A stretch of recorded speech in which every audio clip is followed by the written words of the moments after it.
श्रीनगर से फिलहाल आगे बढ़ लेते हैं। जम्मू में पीएम पैकेज के तहत पंडित मुलाजमीन का एहतजाज जारी है। कल शोपियां के छोटीपुरा इलाके में मिलिटेंटों की फायरिंग में एक पंडित की हलाकत के बाद छोटी गांव, आपको बता दें कि ये इलाका छोटी गांव है जहां पर मिलिटेंटों की फायरिंग में एक पंडित की हलाकत हुई। उसके बाद एहतजाज में मजीद शिद्दत आ गई है। पंडित मुलाजमीन महफूज मकामात पर मुंतकली के लिए कई दिनों से पुरअमन एहतजाज कर रहे थे, लेकिन आज इन्होंने शक्ति प्रदर्शन किया है और हुकूमत और इंतजामिया के खिलाफ नारे लगाए। इस हवाले से जम्मू से मजीद तफसीलात बता रही हैं हमारी नुमाइंदा।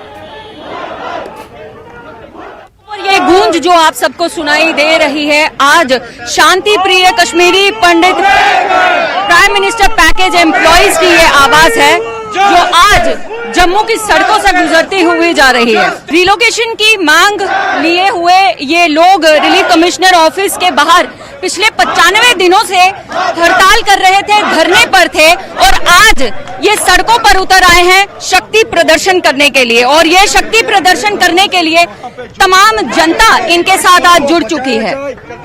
आज शक्ति प्रदर्शन की क्या जरूरत महसूस हुई? मैडम, हम गवर्नमेंट से बार बार मांग करते हैं कि जहाँ पे सिक्योरिटी नहीं है कश्मीरी पंडितों को, उनको सिक्योरिटी दी जाए। और ये नॉन माइग्रेंट फैमिली जो पिछले 32 साल से कश्मीर में अपने घर में रह रही थी, कल उन्हें भी नहीं बख्शा गया।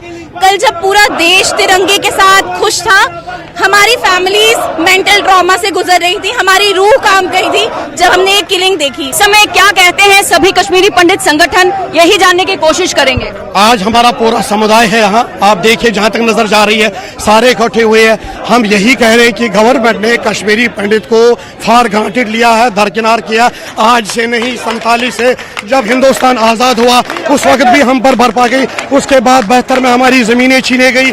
उसके बाद 86 में हमारे मंदिर जलाए गए, हमें लूटा गया है। और जो कमी पीछी थी वो 90 में जब हमारी पूरी कम्युनिटी वहां से निकली है, वो निकाली गई। हम खुद नहीं निकले, हमें निकाला गया रातों रात। उसके बाद कुछ घर हमारे वहाँ थे जिन पर गारंटी दे रहे थे, मगर आज मैं उन लोगों को, उन डोंगी सेक्युलर लोगों को ये कहना चाहता हूँ, कहाँ गए वो सेक्युलर जो सेक्युलर की बात करते थे? ये तो वहीं थे, ये तो आपके साथ उठते बैठते, ये आपकी दवाई भी देते थे, ये हर कोई काम आपका करते थे। आज कैसे हुआ कि दिन दहाड़े ये मेरे कश्मीरी भाई को गोली मार दी गई? आज कश्मीरी पंडित ललकार रहा है इस बीजेपी सेंटर गवर्नमेंट और यहाँ की स्टेट की एलजी को। अब सीधी सी टक्कर